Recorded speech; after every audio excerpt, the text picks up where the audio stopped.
On est parachat Shavua, parachat Metzora. C'est au fait la suite de la parachat dernière. Il y a un enseignement très important. Dans la paracha, on parle de la Tum'at Negaim, c'est-à-dire quelqu'un qui a la lèpre, qui devient tamé, impur, la plus grande des impuretés, au point où il n'a même pas le droit de vivre dans une ville entourée d'une muraille, étant donné que les villes entourées de murailles, il y a une certaine kedusha, une certaine sainteté, il est tellement impur qu'il ne peut pas. C'est écrit que s'il était dans une maison, tout celui qui rentrait dans la maison devenait tamé.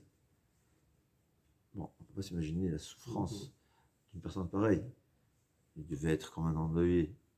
Mais on lui dit, tu l'as mérité. Tu as parlé de Shonara, tu l'as mérité. C'est ce qu'il faut savoir. Mais évidemment, s'il faisait Tchouva, au bout de 7 jours, il guérissait. Mais c'est un autre point qu'on va parler. C'est écrit que le Kohen, quand la Torah elle parle toujours du néga de la plaie. Il va voir la plaie, il va impurifier la plaie, il va la purifier. On parle de la plaie. Un néga. Je ne comprends pas. C'est le Kohen, c'est la personne qui est tamée, c'est pas le néga. Comment on dit? Il verra le Kohen, vetimé et hanega. Il va impurifier le néga. Non. Vetimé et haïsh. Il faut impurifier l'homme. L'homme qui a un néga. C'est pas la plaie qui est. Là, c'est une grande base dans la vie. C'est, par exemple, ça peut être un parent avec ses enfants, n'importe qui avec les enfants. La Torah, elle nous apprend ici, quand on est, par exemple, c'est très important quand on est rave. Ouais, il y a quelqu'un, on voit des problèmes, on voit des défauts. Il faut dissocier le défaut de la personne. Même au moment où tu donnes du moussard à quelqu'un, tu lui fais une reproche, et tu penses que la bêtise qu'elle a été faite, elle est extrêmement grave, et tu vas lui expliquer la gravité de la chose, c'est pas la personne. Dans ta tête, tu dois te faire une différence. C'est pas la personne. Et ça, c'est très très important dans le chinois. On est tous les rabbinim de nos enfants. Ouais. Il y a un enfant. On n'arrête pas. Tu es un menteur. Tu es un voleur. Tu ne réussiras pas. Tu n'as pas réussi. On attaque l'enfant. On ne dit pas. Mon fils, tu es quelqu'un de très bien. Et quelqu'un de bien, il ne ment pas. C'est un mensonge. C'est un mensonge. Tu n'as pas le droit de dire un mensonge. Tu es un juif. Tu es Ben Abraham, Yitzhak et Yaakov. Tu es un prince. Donc cette conduite n'est pas adéquate, n'est pas bien. Regardez la différence. Quand je lui ai dit tu es un voleur, je lui ai dit tu es un voleur. Quand je lui ai dit non, tu es un roi. Et un roi ne doit pas voler. Je l'ai, au contraire, je l'ai élevé sa valeur à ses yeux.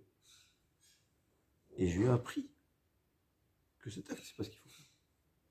Mais en vérité, c'est beaucoup plus profond. Et ça, j'ai parlé hier dans un cours, c'est 3 facettes. Premièrement, j'ai entendu du Rav Mimoun de Marseille, et il a tellement raison. La parole a de la puissance. Ce qu'on voit.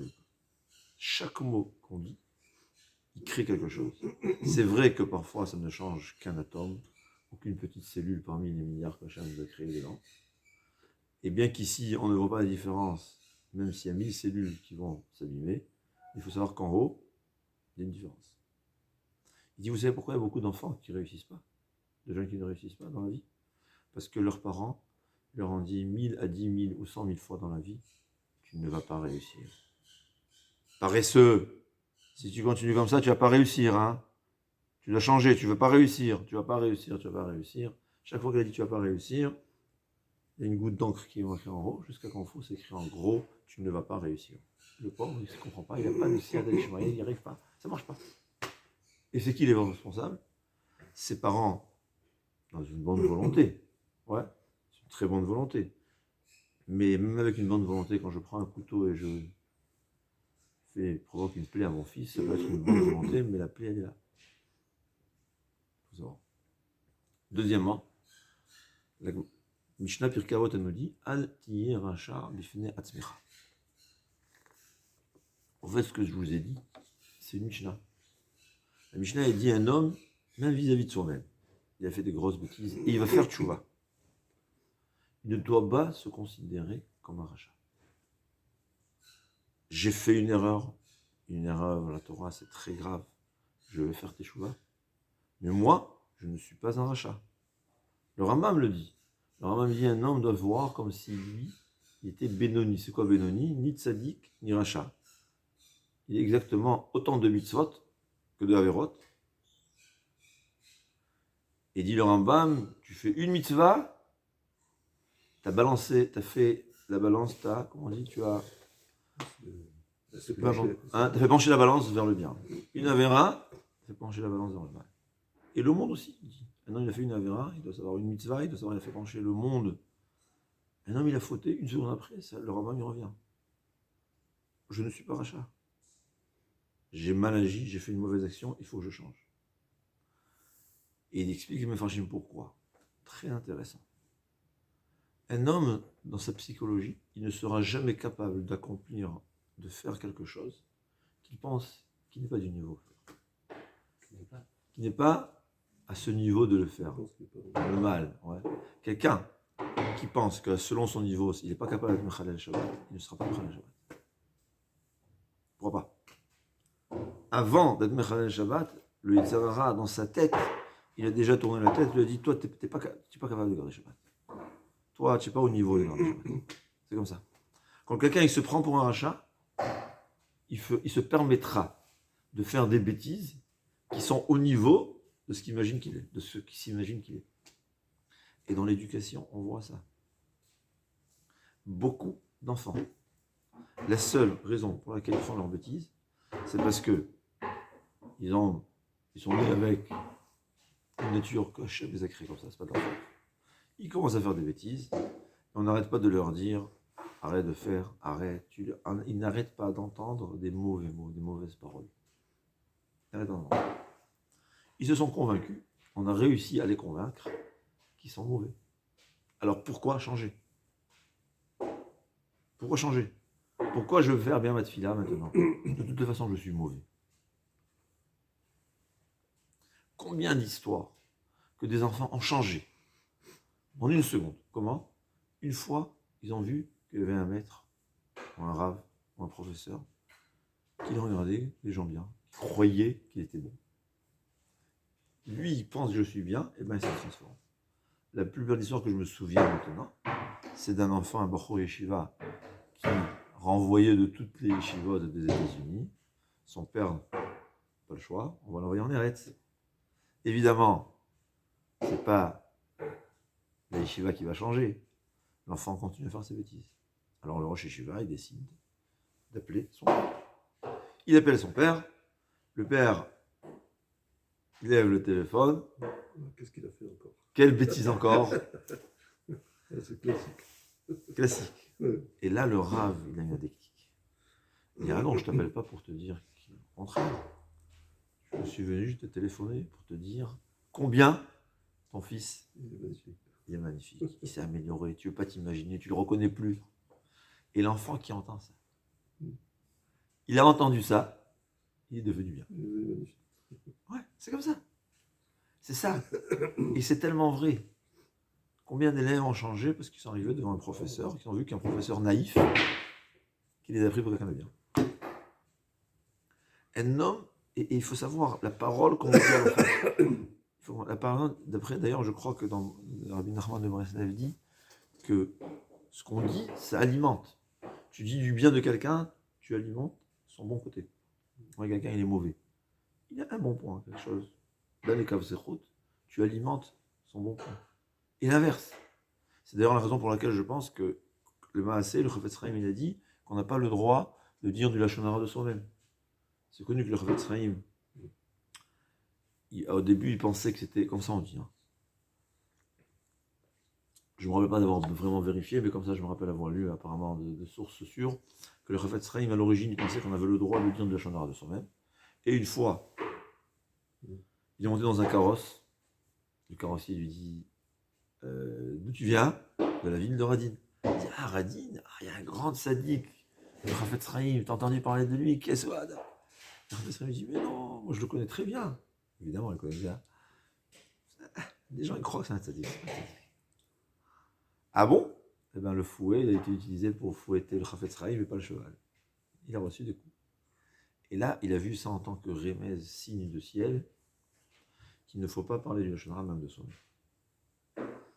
On parle du mal de soi-même, on devient ce qu'on a dit qu'on est. C'est comme ça.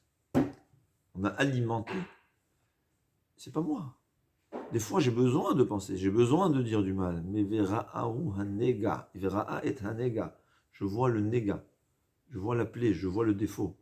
Je suis métamé le défaut. C'est une mauvaise conduite. C'est pas moi qui est mauvais. Même vis-à-vis de soi-même, c'est pas bien de se voir, de se parler du mal de soi-même. C'est pas bien. Altira shavifnat mera. Et à plus fort raison pour les enfants. Et il y a une troisième facette qui est très importante.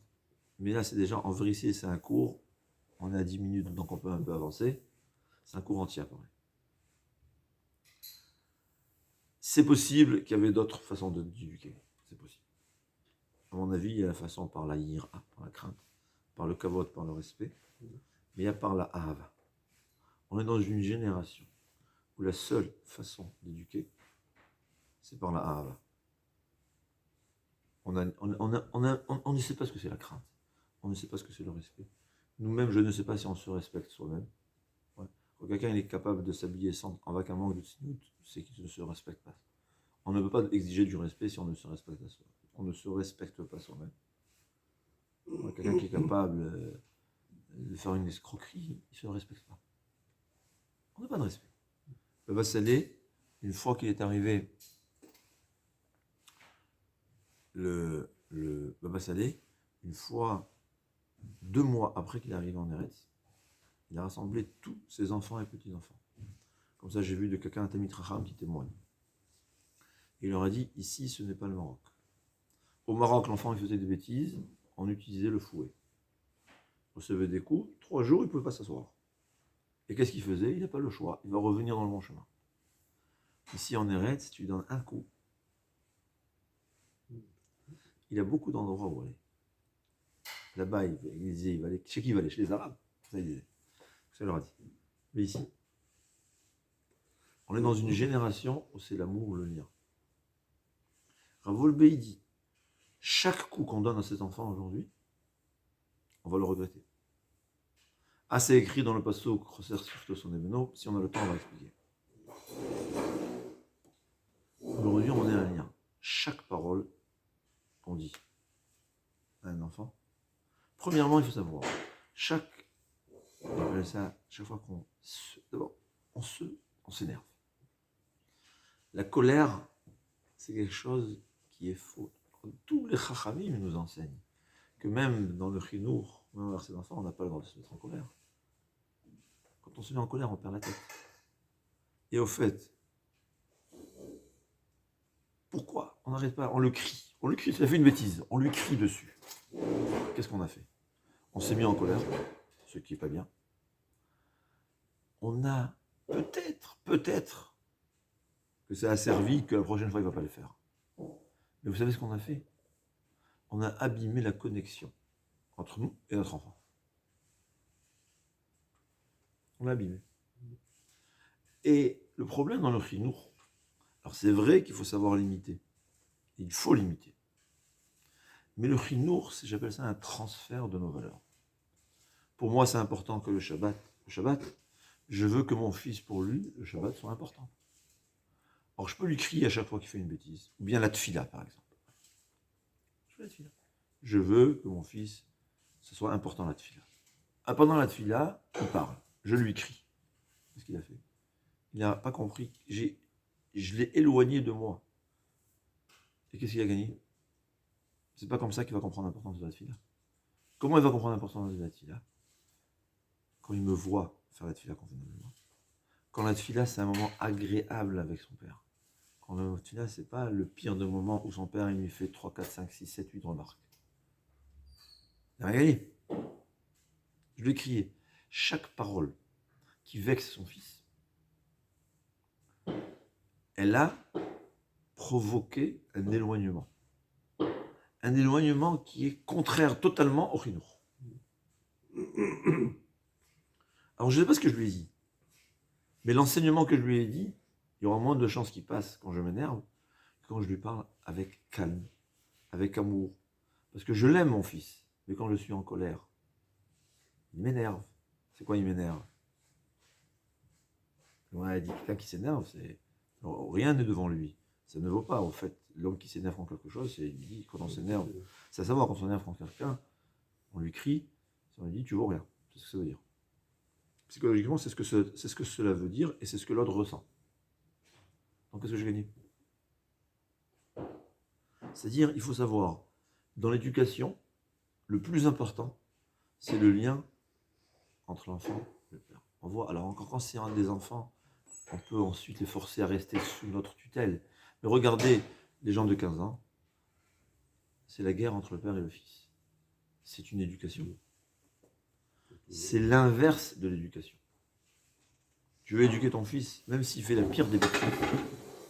Lui, c'est mon fils, je l'aime, c'est le meilleur. Et chez moi, à la maison, il sera le plus agréable au monde, même si c'est le voyou du quartier. Et quand il s'en sentira bien chez moi à la maison, il m'écoutera. Peut-être pas à court terme parce que le Tzara est très fort. Mais tôt ou tard, ce Tzara il va se calmer, c'est comme ça. Et là, va revenir les enseignements que je lui ai dit quand je l'ai enlacé et je l'ai embrassé malgré ces bêtises qu'il a fait dehors. C'est ça le chinois. Peut-être qu'on a passé l'âge de chinois, mais pour ceux qui nous écoutent. C'est ça le chinois. C'est conserver un lien. C'est tellement important. Et c'est l'erreur qu'on a. Tuer, on n'arrête pas de le critiquer. Qu'est-ce qu'on a gagné? Alors les enfants, c'est comme ils sont jeunes, et ça, plus ils sont jeunes, plus ça guérit facilement. C'est vrai. Hein, c'est comme une plaie. Ça cicatrise en 2 minutes quand c'est un enfant. Plus il avance dans l'âge, plus... Ouais, c'est vrai, c'est vrai. Au fond, mais ça veut dire, bon, ça, on voit la cicatrice quand même. Mais ça se cicatrise. Ouais. Ça laisse des marques, c'est vrai. Mais au moins, c'est cicatrisé. Et après, ça, au bout de quelques années, ça va passer. Mais plus ça avance dans l'âge, plus la plaie met du temps à se cicatriser. Ouais. C'est très possible que même dans le pire des cas, à 80 ans, ça y est, ça va. Mais entre-temps, la vie a été ratée. Ouais. Il faut savoir. On va terminer par cette phrase très intéressante. On va pas terminer parce que j'ai peut-être encore une chose. Rav Nissim Karelis, toujours, il disait, c'est des enfants. Pourquoi? La réponse, elle est pourquoi? Parce que je suis un enfant. Ils ne méritent pas la punition, même si on veut parfois les éduquer, ils ne méritent pas de punition. C'est pas de leur faute.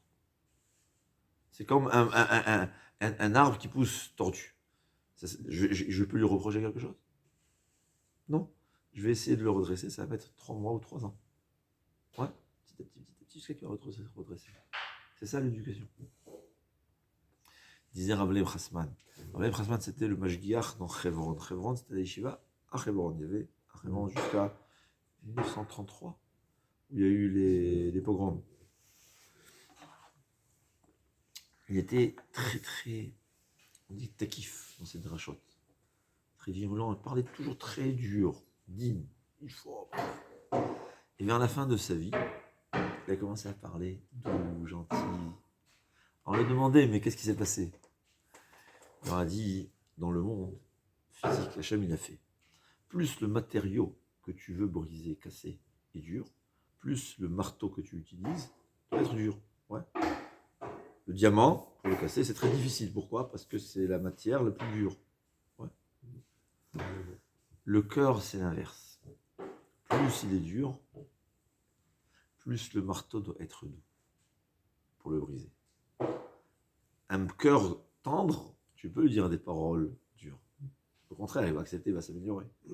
Un cœur dur, tu veux le changer, c'est rien qu'avec l'eau. Avec les paroles douces.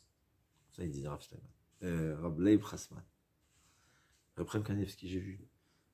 Ces enfants, ils disent jamais il leur a parlé des mots, des paroles. On va dire. C'est comme ça. Alors, c'est vrai que c'est les Gdolim que jamais. Nous, on ne pourra pas arriver à jamais parce qu'on n'est pas Rav Kanevski. Mais comprendre que c'est ça le chemin, et essayer à chaque fois de s'améliorer. Peut-être ça prend 10 ans, ça prend 5 ans. On peut le faire. Et de toutes les façons, dans la Torah, il n'y a pas ou tout ou rien, même un peu, c'est énorme.